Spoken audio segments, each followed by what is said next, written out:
श्री स्वामी समर्थ। 10 जुलै गुरुवारी गुरुपौर्णिमा आहे। हा दिवस आषाढ पौर्णिमेला येत असतो।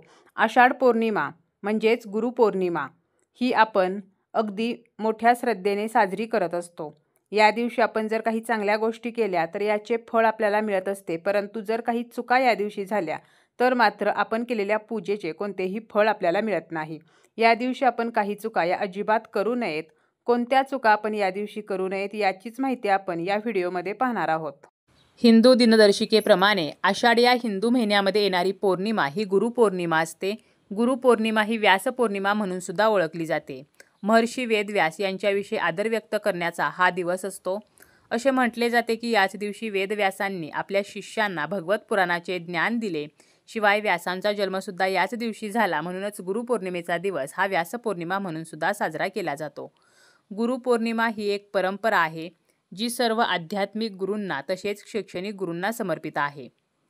हा दिवस हा अत्यंत खास दिवस मानला जातो। या दिवशी गुरूंची उपासना केली जाते, त्यांचा आशीर्वाद मिळवला जातो। हिंदू धर्मामध्ये गुरूंना देवापेक्षा वरचा दर्जा देण्यात आलेला आहे। गुरूंचा आदर केला जातो। हा दिवस गुरु आणि शिष्य यांच्यातील श्रद्धा आणि उपासनेचा दिवस आहे। या दिवशी आपण गुरूंचे पाय धुवून आशीर्वाद घ्यावा, त्यांच्या चरणांची पूजा करावी।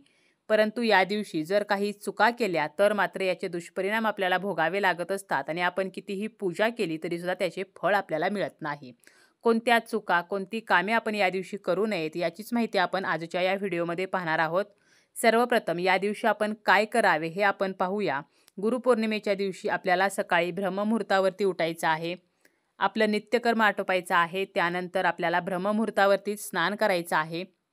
तसेच या दिवशी उगवत्या सूर्यदेवांना सुद्धा अर्घ्य द्यायचं आहे। हे अर्घ्य देताना पाणी पायावरती पडणार नाही अशा पद्धतीने अर्घ्य द्यायचं आहे। एखाद्या झाडाजवळ किंवा एखाद्या कुंडीमध्ये आपण हे अर्घ्य देऊ शकतो, जेणेकरून आपल्या पायावरती पाणी पडणार नाही आणि अर्घ्य दिलेले पाणी हे आपल्याकडून ओलांडले जाणार नाही। सूर्यदेवांची सुद्धा आपल्याला पूजा करायची आहे। यानंतर आपल्या आईवडिलांना नमस्कार करायचा आहे। आपली आई ही आपली पहिली गुरु असते, त्यामुळे गुरुपौर्णिमेचा दिवस हा तिला सुद्धा समर्पित आहे। त्यामुळे आवर्जून आपल्याला आईवडिलांना नमस्कार करायचा आहे। आपला जो मुख्य दरवाजा आहे त्यावरती आपल्याला कुंकवाने स्वस्तिक चिन्ह काढायचे आहे। हिंदू धर्मामध्ये स्वस्तिक चिन्ह हे अत्यंत शुभ आणि पवित्र चिन्ह मानले गेलेले आहे। त्यामुळे आपल्या मुख्य दरवाजावरती स्वस्तिक चिन्ह काढून त्याची सुद्धा आपल्याला पूजा करायची आहे। तसेच आपला जो मुख्य दरवाजाचा उंबरठा आहे त्याला हळदीचं लेपन करायचं आहे। हळद आणि गोमूत्र एकत्र करून हे लेपन करायचं आहे।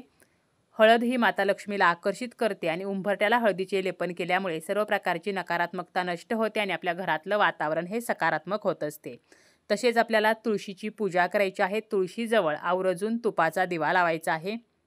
देवांची सुद्धा आपल्याला पूजा करायची आहे।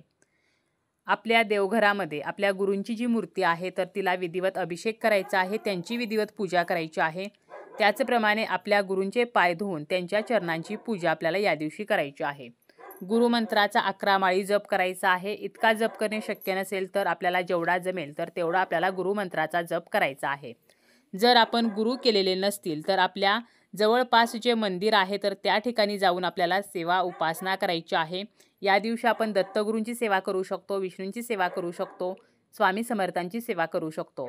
तसेच स्वामी समर्थांचा जो तारक मंत्र आहे तर तो 11 वेळेला म्हणावा। रामरक्षा स्तोत्राचे पठण करावे। विष्णू सहस्रनामाचे आपण या दिवशी पठण करू शकतो।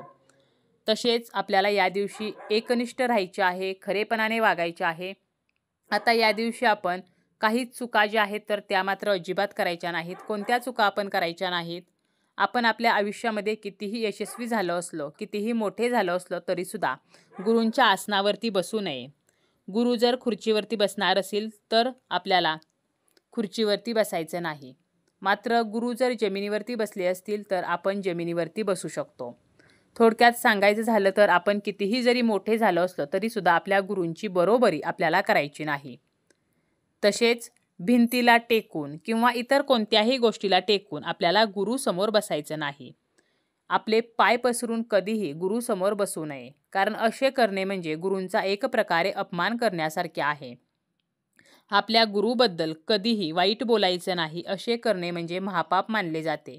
या उलट जर एखादा माणूस आपल्या गुरुबद्दल वाईट बोलत असेल तर त्याला गप्प बसा असं न सांगता आपल्याला तेथून उठून निघून जायचं आहे, कारण आपल्या सांगण्याने समोरची व्यक्ती बदलत नाही, त्यामुळे आपल्या गुरुबद्दल जो व्यक्ती वाईट बोलत आहे त्या व्यक्तीसोबत आपल्याला अजिबात राहायचं नाही, तेथून आपल्याला निघून जायचं आहे. कारण गुरूंच्या वाईट गोष्टी, वाईट बोलणे, ऐकणे हे देखील पापच आहे.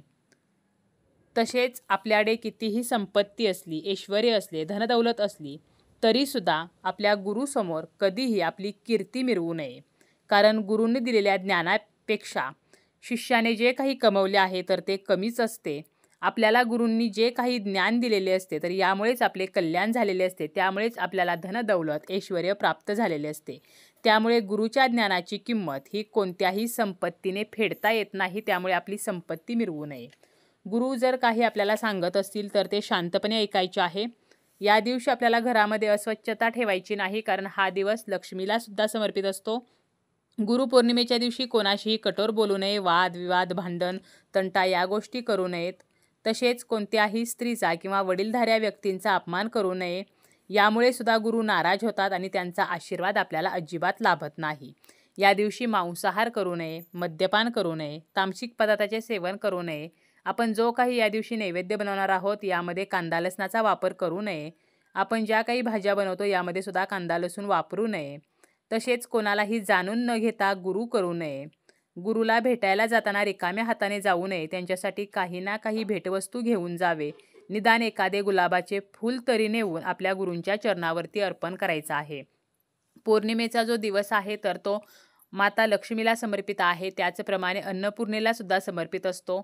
त्यामुळे या दिवशी आपल्याला लक्ष्मीचा अपमान करायचा नाही, अन्नपूर्णेचा अपमान करायचा नाही, म्हणजेच अन्नाचा अपमान करायचा नाही, अन्न वाया जाऊ द्यायचं नाही.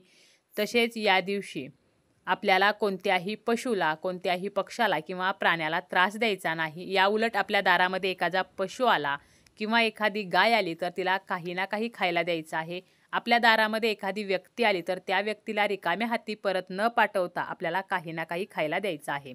या दिवशी केस कापणे, नखे कापणे या गोष्टीसुद्धा वर्ज्य करायच्या आहेत. तसेच या दिवशी चामड्याच्या वस्तू परिधान करू नयेत.